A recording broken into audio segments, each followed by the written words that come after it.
Energy Agency from Paris. He's one of the directors there. He's going to talk to you about some current energy policy issues, which CU staff is short about. These topics are very hot and very current and very interesting, so please pay attention. I'm pretty sure if any of you is interested more deeply in that, you can contact him later on, or his office is going to talk about and pursue these. Thanks, Laszlo. Thank you. Thank you. Thank you.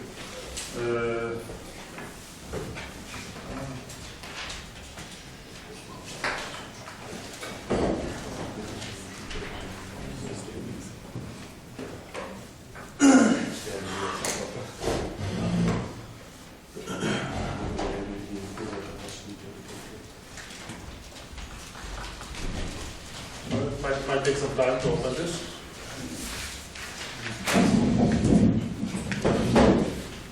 Cancel.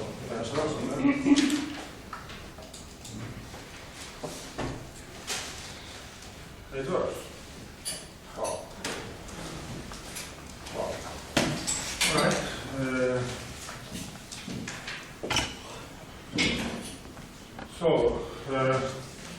Ladies and gentlemen, my name is Dr. Varró, as Mr. Vajdaskandi introduced me. I'm the head of gas, oil and power at the International Energy Agency.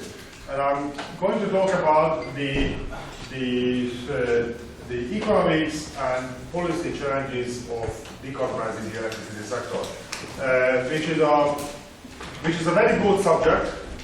And also, I also have to admit to you that there are a large number of challenges here in which we don't have a finite answer.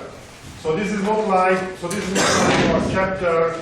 It is not like a chapter in a textbook which has already a standard theory and you learn it and then you write an exam out of it. This textbook is still pretty much written.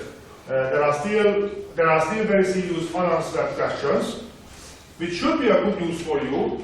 Because you are going to be economists in the future, and that means that the fact that there are still some very, very serious unanswered questions means that you actually have good jobs working on these unanswered questions. And also, let me introduce you, let me encourage you to interrupt me, ask questions. If you disagree with something, tell me, because I understand this is not a topic in which we have the final truth. So first, why electricity? Why focus on electricity from the energy system? In fact, oil is more sexy. You hear more about oil in the general media. Now, electricity, actually in any political system in the 20th century, electricity was a symbol of modernity, like in the United States, but also in China, Latin America, and of course in the Soviet Union as well. In practically every 20th century political system, the increasing use of electricity was a very characteristic part of economic modernization. And it's very important to emphasize that this was just a taste of things to come. Electricity was already growing rapidly in the 20th century, but the 21st century belongs to electricity. Electricity is the most rapidly growing part of the global energy system. It is actually growing much more rapidly than oil. And it has some fundamental technological advantages, which is easy to understand even if you are not a physicist. You can heat water with electricity. If you want hot water, you can use an electric boiler for that. But you cannot charge your laptop with hot water. So electricity is much more flexible in its energy use. This is our 25 years projections for the increase of global electricity generation. The NPS, we call the NPS the new policy scenario, which we regard that as a baseline scenario. So this is the new policy scenario is the projection of the global energy system, which is based on no major surprises. So no civil war in China or no radical new technologies developed and things like that. This is the baseline projection. Unfortunately, baseline projection leads to a carbon dioxide emission level which is way, way above the one which is regarded as safe by modern climate science. The 450 ppm scenario is our scenario in which the world does what it takes to tackle climate change. So in the 450 ppm scenario, there is a rapid decarbonization of the electricity system. Now, in the 450 ppm scenario, the growth of electricity demand is much smaller because we implement some very, very radical energy efficiency policies. With a bit of a simplification, the global electricity system in the next 25 years will grow by 4 United States, so 4 times the current electricity system of the United States. And if we go for a really radical climate policy, then it will be only 3. But even in the case of a radical climate policy, we project a growth of electricity generation equivalent to 3 times the US consumption. This is driven by economic growth, and also this is driven by access to electricity, because currently around 20% of the world population, 1.7 billion people, do not have electricity. Roughly half of these people live in sub-Saharan Africa, and roughly the other half of these people live in South Asia, so in India, Bangladesh, and Pakistan. Now electrification can be actually quite rapid. I mean, just 20 years ago, several hundred million people in China did not have electricity. So China was electrified in a historically very, very short time. Now, as a result, in emerging markets, electricity is catching up more rapidly than oil. Again, in the media, you read a lot about the growth of China's oil consumption, and that is important, but actually China's oil consumption is still only around 60% of the United States oil consumption, whereas China's electricity consumption is already 20% higher than the US. Now, of course, China has 4 times the population of the United States, so Chinese electricity demand, bypassing the US electricity demand is not a big deal. In fact, the per capita electricity consumption of China today is equivalent to the United States in 1955. So China still has a long, long way to go. By the way, in the case of India, I could not find the data because the historical data does not go back deep enough. It was somewhere around 1925 when the United States had the per capita electricity consumption of India today. Again, with a bit of a simplification, the logic of that is that in a modernization of the society, first you need industrialization. Industrialization will create jobs, will create a middle class, and then 10 years later, that middle class will buy a car. So the catch-up of electricity will be 10 years ahead of the catch-up of oil. Now, I mentioned China, and of course China is extremely important in this respect because the last year around 62% of the growth of the global energy consumption was covered by coal. But coal in Europe, coal tends to be regarded as a forgotten fuel, something from the past. Okay, steam locomotives. How anachronistic is that? In fact, coal is the most rapidly growing part of the global energy system, and this is a result of multiplying 2 factors. You multiply the share of China and India in global GDP growth, not very far from 1, and you multiply the share of coal in the Chinese and Indian energy system, which is also not very far from 1. You multiply these 2 numbers, and you end up with a 62% figure. That 62% of the global energy growth was covered by coal. But of course, coal is a very, very dirty fuel. Now, and right now, China faces a terrible air pollution problem in practically every major Chinese city. There is a very, very serious air pollution problem. And the awful Chinese air pollution problem, it motivates very, very important government decisions. So my understanding going to China reasonably frequently is that there is a very, very strong understanding that they need to do, among the Chinese policymakers, that they need to do something on air quality.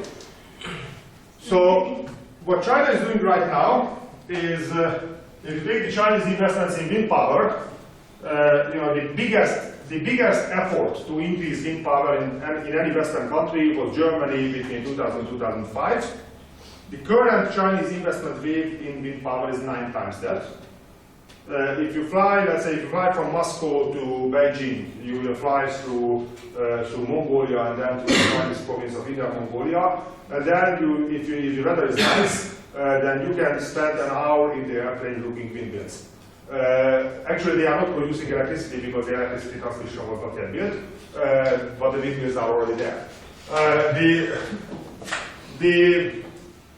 Also, China is now building 26 nuclear power plants parallelly to each other. Now, the biggest investment wave into nuclear power in the West was France in the early 80s, when France built up its nuclear fleet. The current Chinese investment effort into nuclear is 5 times that. So China is currently implementing an investment program which is 9 times the German wind power and 5 times the French nuclear at the same time. And watch out when solar picks up. Now China is currently producing around 2/3 of the world's solar panels. Today, this is not for the domestic market. Today, this is for exports.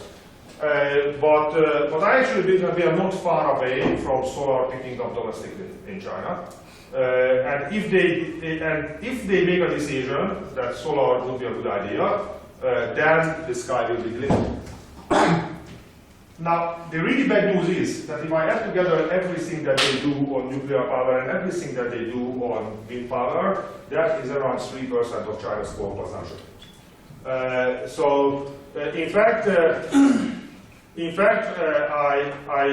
I made a challenge to my coal team at the International Energy Agency. I told them that I want you to come up with a scenario in which Chinese coal consumption is declining. They couldn't.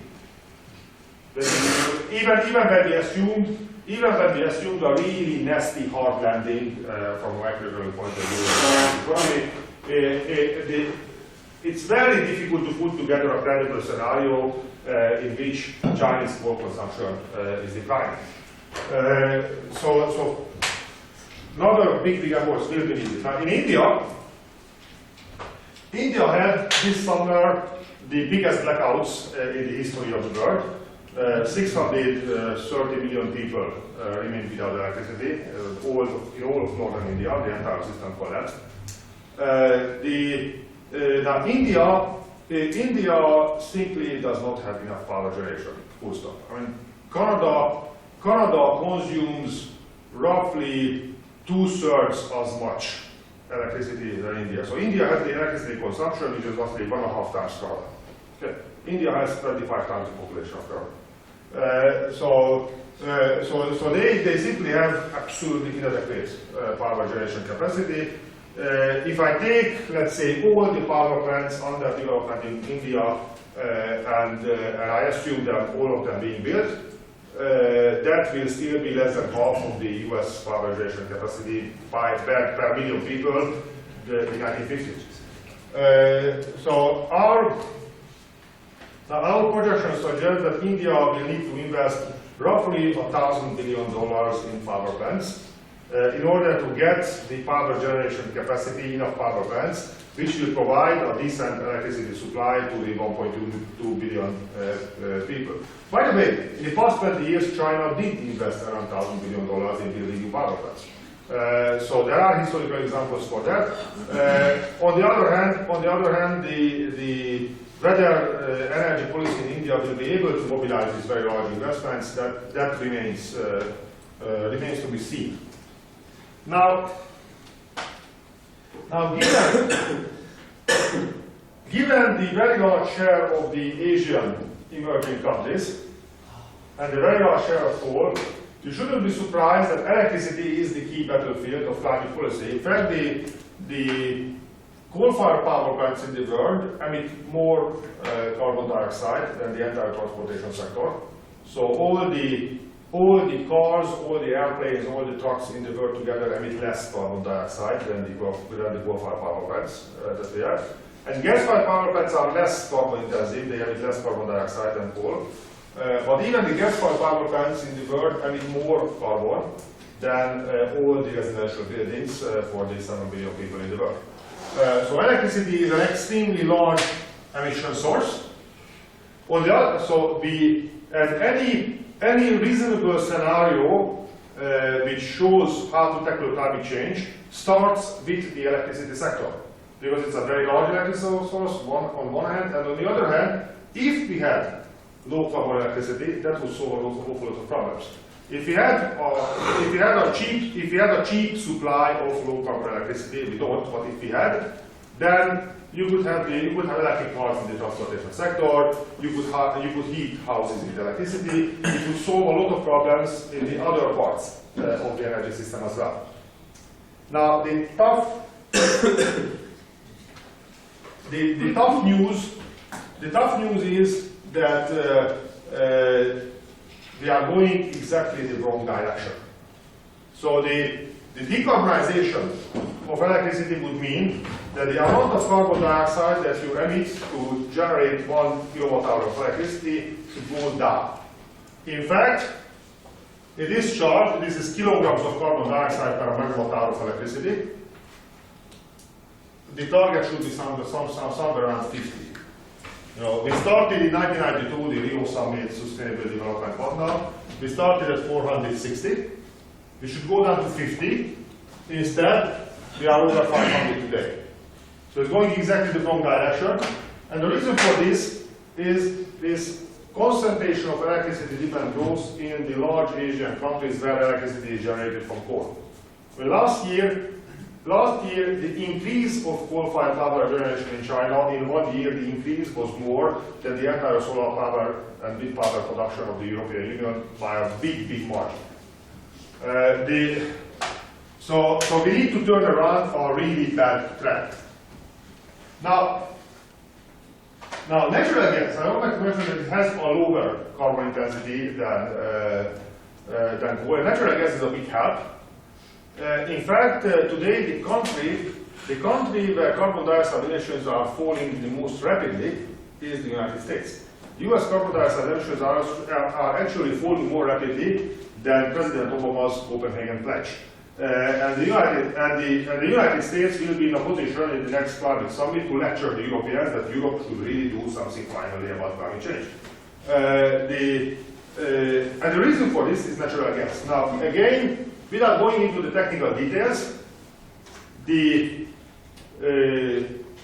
you replace 1 megawatt-hour of coal-fired power generation with 1 megawatt-hour of gas-fired power generation, you save roughly 0.5 tons of carbon dioxide.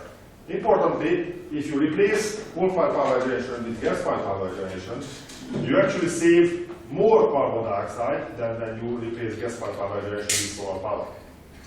So if you imagine something like a supply curve of carbon dioxide emission reductions, the step from coal to gas is a bigger step than the step from gas to solar power.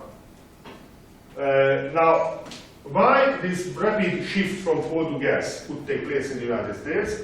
This is a new technology, shale gas and hydrofracturing, which, the microeconomics of that is reasonably simple. We have a new technology which will shift the supply curve of gas out, lead to very, very low gas prices, and these very, very low gas prices change the relative price of gas to coal and lead to a very rapid substitution. In fact, again, just to put in context, this is the scale.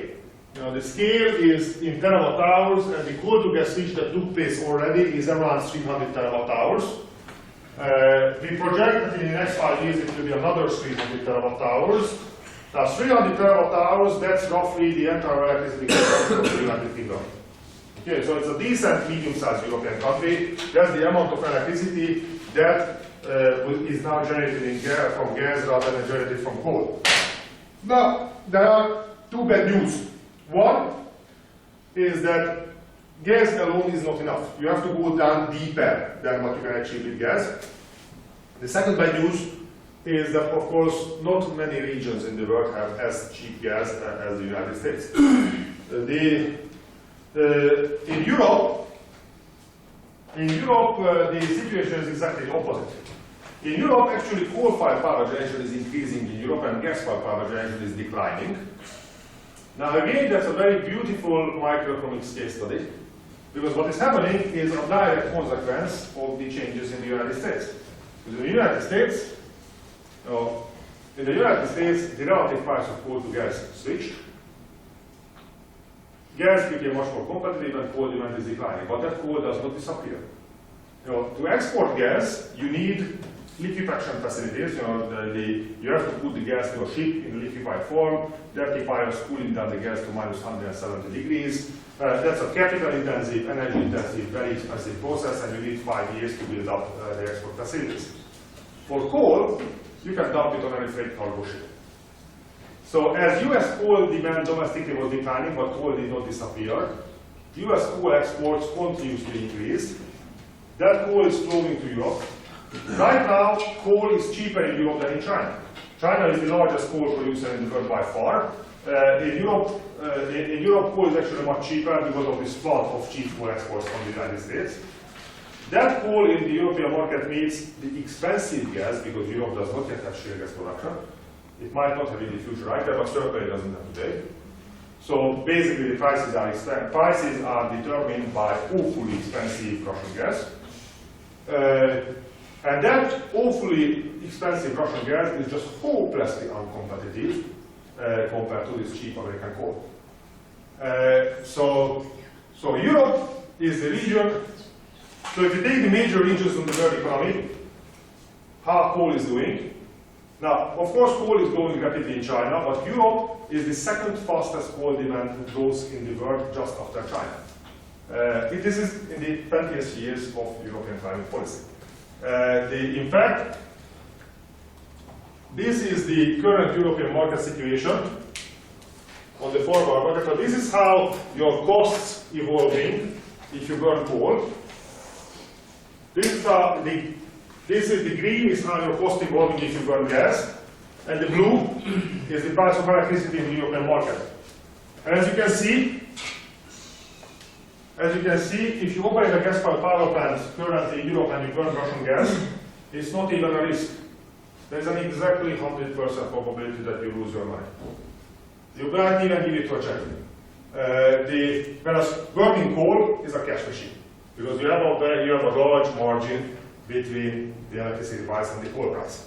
That includes the carbon dioxide quota prices. Europe has an emission trading system, but the carbon dioxide quota price is not nearly powerful enough to compensate for these big changes. So as a result, European gas demand right now is dropping like a brick. The Nord Stream pipeline from Russia to Germany, which was a big story a couple of years ago. Some people were very strongly for it, some people were very strongly against it. It was a really high-profile political issue, but the funny thing is that by generating a very intensive debate, everybody agreed that it is a big deal, and everybody agreed that it is very, very important. Right now, Nord Stream is running at about 20% capacity utilization. It's completely redundant. Because of this rapidly falling European gas demand. Will this margin change from next year when there will be a new stage of this trading scheme? I don't think so. I don't think so, because in the European emission trading system, there's banking. So you can set aside carbon dioxide quotas for the next trading period. So consequently, the way companies behave is they take the entire period from today to 2020 as one carbon budget, and this is how they make their decisions, because you can bank the carbon quotas. So to change the situation, you would need to tighten the European emission trading system. Now basically, in an emission trading system, that's a very strange market microeconomically, because the supply is fixed and the demand is determined by macroeconomics and technology conditions. You would have to tighten the quotas of carbon on the left side. So, you said this falling demand for gas, is it a strong trend? And what would take the place of this gas energy? well, in Europe, the first thing to start from is that Europe, I'm cheating a bit. I'm cheating a bit because, of course, Europe is in a deep macroeconomic crisis. So total European energy demand is not doing well at all. You have a shrinking pie in Europe because of the Eurozone crisis. But within this shrinking pie, you have very rapidly growing renewables in Europe, wind and solar power. And also you have rapidly growing coal because of this competitiveness. And basically gas is squeezed out between coal and renewables. But it is rapidly growing, but compared to the gas consumption, Yes. it's so tiny portion of this. Well, I mean, the European gas consumption from the peak has already fallen by around 10%. That's not small. That is not small. 10% of all Yes. European. Yes, that's not small. So that's the Russian gas exports to Europe are way below the pre-financial crisis peak. And if you invest huge amounts of money into a fixed capital infrastructure, for example, operating a pipeline at North Stream at 20% capacity utilization, that's a financial disaster. So the gas infrastructure needs to be operated at a very high capacity utilization to recover the investment. But 10% demand growth is quite demand growth or demand fall is a quite big deal. And don't you think if they invest such a big money in this Northern Stream, don't you think they will find a way how, together with Germans, how to find customers? Of course, that's a very easy. Again, we are in economic class. So if Russia wants to find customers for its gas, that's very easy. They just need to cut the price. Very easy. Now whether they are willing to do that, that remains to be seen. As long many countries agree to pay $400. Yeah, but at that price, sure, but at that price level, European demand is falling rapidly. No, it's in a sense. Again, you can imagine that if you are a company like Gazprom and you face a demand curve, you either decide to sell a lot of gas at a low price, or you decide to sell some gas at a high price. But you cannot decide to sell a lot of gas at a high price because you have a demand curve. Now, I must say that, I mean, in microeconomics 101, tackling climate change is easy. You set a carbon budget, so you establish how much carbon dioxide you can emit. You allocate the emission rights. You let the carbon market set a carbon price.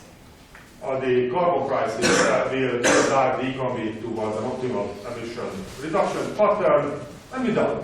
So we can finish the class, we can go out and have a beer, that's it. Now, the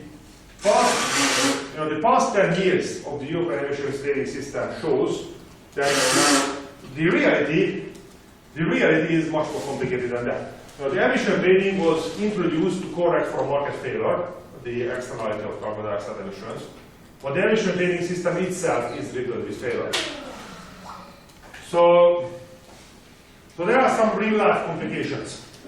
The first real-life complication is that raise your hands if you know what exactly happened in Durban. I honestly admit I don't. We have a big international climate summit in every year or every half a year. These are Kyoto, Bonn, Bali, Montreal, Copenhagen, Cancun, Durban. Next time is Doha in Qatar. I probably left out a couple of climate summits where I made this slide. The idea that a comprehensive global carbon price is just around the corner, that's unfortunately naive. That the political obstacles of establishing a comprehensive global carbon price are incredibly serious. So I have not yet met anybody in the energy industry who was really optimistic about the notion of having a comprehensive global carbon price. Everybody agrees that we should have one, and nobody is optimistic. So this is a very serious collective action failure. Now, there's another big complication. I must say I find it really, really amusing when academic economists quote the cost theorem that you are familiar with. That, you know, if you want to tackle an externality, you just have to allocate the rights. How do you exactly allocate the rights is irrelevant, because the initial allocation will not affect the market outcome. The initial allocation will affect only the distribution of income. Excuse me, if you calculate the only, we have around 30 billion tons of carbon dioxide emissions globally. You take, let's say, a $50 per ton carbon price, which is a reasonable carbon price, that would leave a real impact. I mean, that's $1,500 billion. That's like the GDP of Italy. Okay, this is the only. This is the only. So when you read in the economist literature that the initial allocation of rights will determine only the allocation, keep in mind that they are talking about $1,500 billion. Okay, so this is an extremely, extremely important only. Just yesterday I had a debate with someone from the German Green Party who told me that she believes that the Hungarian coal, Hungary has legal mining in eastern Hungary, that Hungarian lignite should be kept, Hungarian lignite should stay underground, and because of climate change. Now, I told her that the German coal resources, the original German coal resources, they are already in the air. They were mined and burned from Bismarck to today. They generated economic growth. They generated GDP. They made Germany rich. And now, after 100 years of burning coal, telling Hungary or India that your coal stays underground, I mean, that's a bit of a double standard. So this allocation issue, this matter is huge. And again, for example, the is that the official position of international energy? Well, the allocation issue is very important. That's an official position. I told you the story. That I encountered to illustrate this. But certainly, if you take a look at, let's say, the energy content of coal mining in China is actually more than the oil production in the Middle East. And China has more than 100 billion tons of coal reserves. Now, I don't think you can just simply say tell the Chinese that coal stays underground, forget it. So this allocation issue, this is a hugely complicated issue of how you can allocate the future carbon dioxide emissions between nations in an acceptable manner.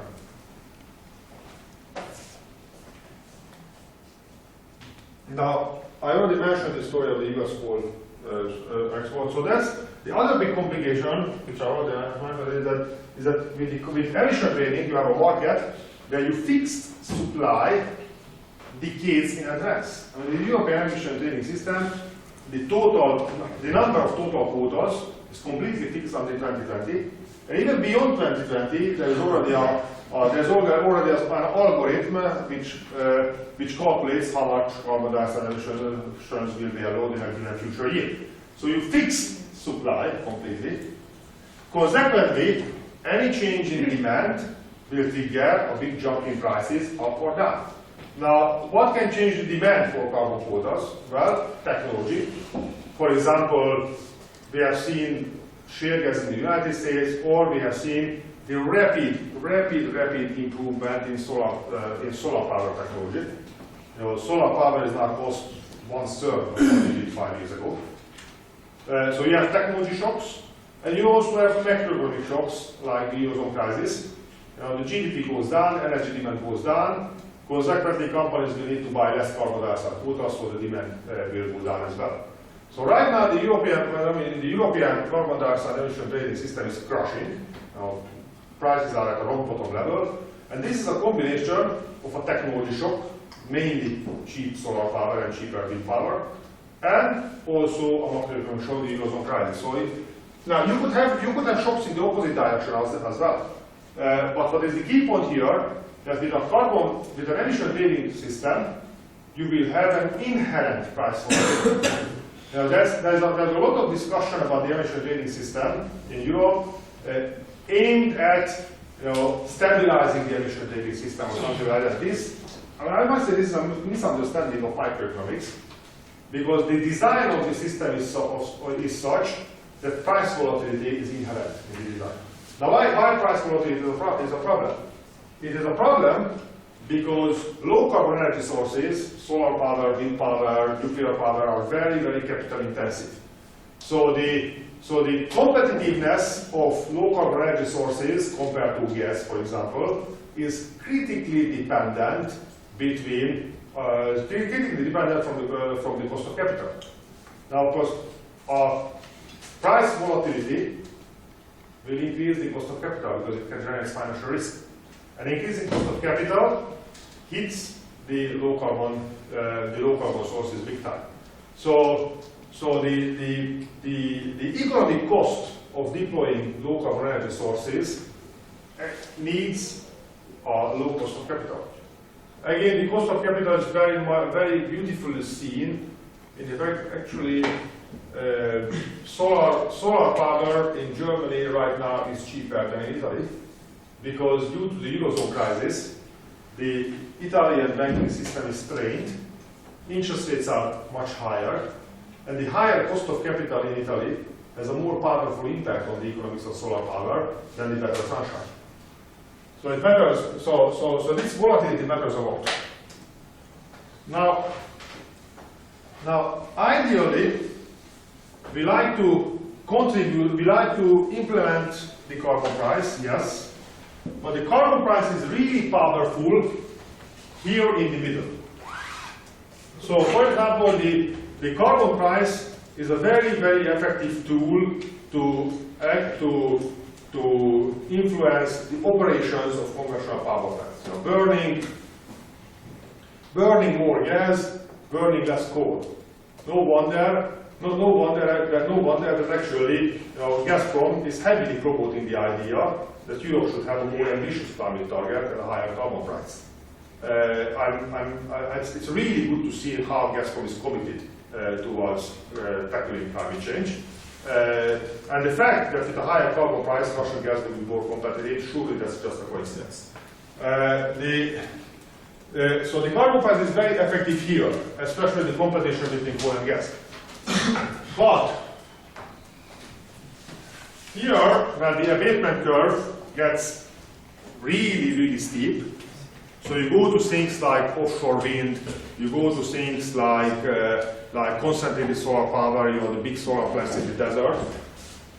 Here, the carbon price is not really effective.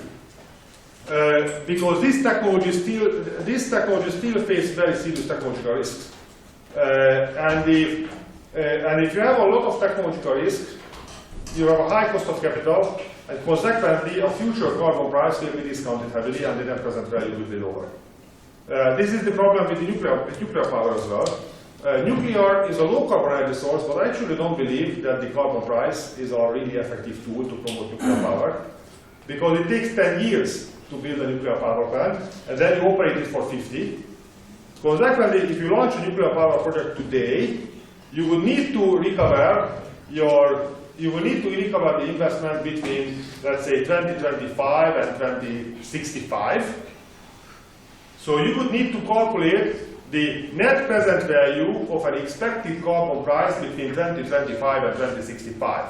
Now, first of all, it will be discounted. Second, you face an incredibly large amount of risk. So here you probably need technology-specific policies. Now this is also an important part of the supply curve, is that there are some there are some negative post-emission reduction possibilities. Now, the idea of a negative post-emission reduction possibility is very counterintuitive because, I mean, we are economists and economists are not supposed to believe in free lunches. And a negative post-emission reduction possibility is not a free lunch. It is a restaurant where you pay you to have dinner. It's more than a free lunch.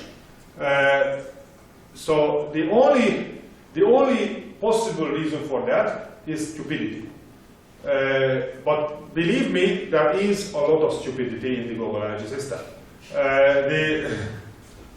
For example, when I worked in Hungary, we identified a minus 40 euro per ton emission reduction possibility, which would be closing down the brown coal mining in the Oroslan coal mine, and paying the same wages for the miners and asking them not to go down to the mine and not to mine coal. That would actually be cheaper than subsidizing the mine, and it would reduce carbon dioxide emissions at the cost of minus 40 euro per ton. So politically motivated subsidies in the global energy system are one obvious negative cost emission reduction possibility. Another is behavioral constraints. Like things like building sector energy efficiency. I live in a house which only has a single window. The energy efficiency in France is terribly bad. Why I don't change it? Because I'm lazy. It would take a week, and the carpenters will need to be here, and my children would be dirty in the construction. It's a hassle. So if I calculate the energy costs, it would actually pay for itself, and it would be a negative emission reduction possibility. But I'm just lazy. So here again you need some smart solutions. In my personal case, the smart solution is that next spring we will go to a spring holiday and we will have the window changed during that time when they are not at home. But in reality, especially in the energy efficiency field, you need some very well designed policies which take into consideration the fact that people are lazy. Yes. And the one thing is that the theoretical model is that we have a carbon price, and the carbon price will drive decarbonization. The reality is that practically every single point in the value chain there is some state intervention. So yes, we do have a carbon price. This is the supply curve for electricity. These are the low marginal cost technologies like renewable energy and nuclear power. They are also low carbon technologies, so the carbon price will not have an impact on their marginal cost. And coal, gas, oil-fired power plants, they have carbon dioxide emissions, so there the supply curve is shifted up by the carbon price. But the reality is that for renewables, in practically every country which introduces renewable energy, wind and solar power, there is some separate government policy for renewables. So renewables are not promoted by the carbon price in real life. Renewables are promoted by separate renewable policies. Nuclear, in every single country in the world, nuclear is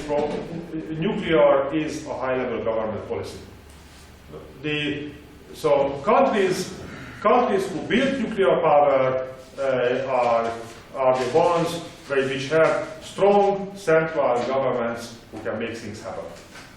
Nuclear is a technology which is for strong centralized governments.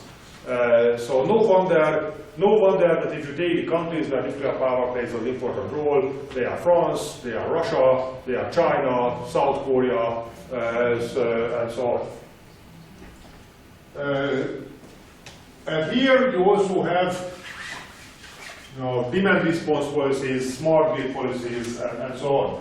So the reality that the electricity system faces is not a single carbon price. The reality is a huge mix of instruments, and more often than not, this huge mix of instruments are actually inconsistent with each other.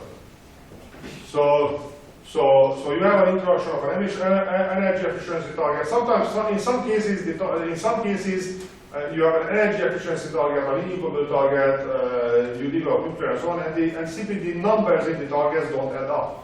So if you reach the energy efficiency target, then the share of renewables will not be the same as your renewables target, and so on.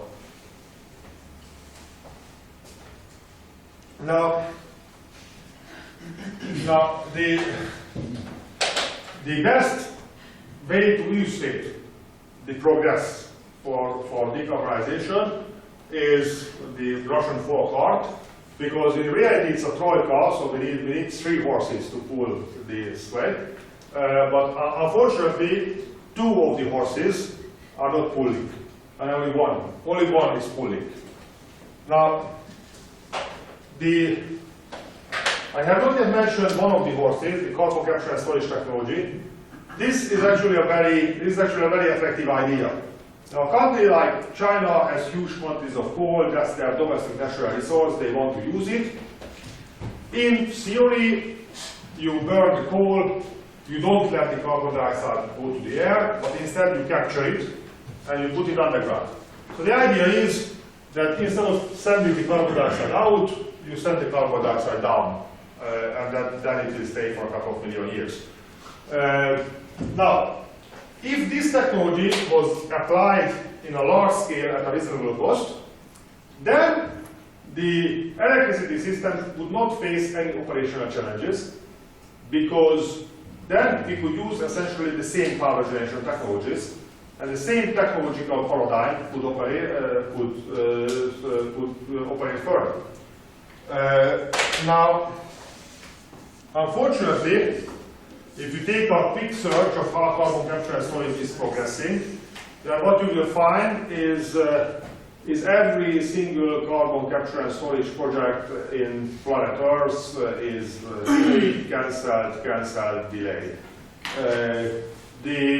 It's not progressing well. The reason for this is that carbon capture and storage is not yet a completely ready technology. So it's a bit like building a complex structure from Lego blocks. We know the Lego blocks. We have an understanding of all the components of the technology, but we need to put together in a large industrial scale and test it. So we need to deploy large-scale pilot projects to see how it really works. Now, the bad news is that a large-scale pilot project costs roughly $1 billion, and given that practically all of the advanced market economies face a budget situation which is very, very serious, this is not really the time to go to the finance minister and ask $1 billion of subsidy to some new technology development. So carbon capture and storage is very, very clearly on track, and it's difficult. It's currently difficult to see how it will go up. Now, the other, feel free to discuss with each other, actually, about in the class.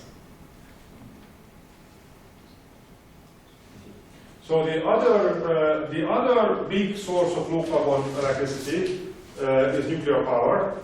Actually, in both Europe and also in the United States, nuclear power is the largest low carbon energy source. So wind and solar power production in Europe is less than 1/4 of the nuclear production in Europe. This is a very, very large source.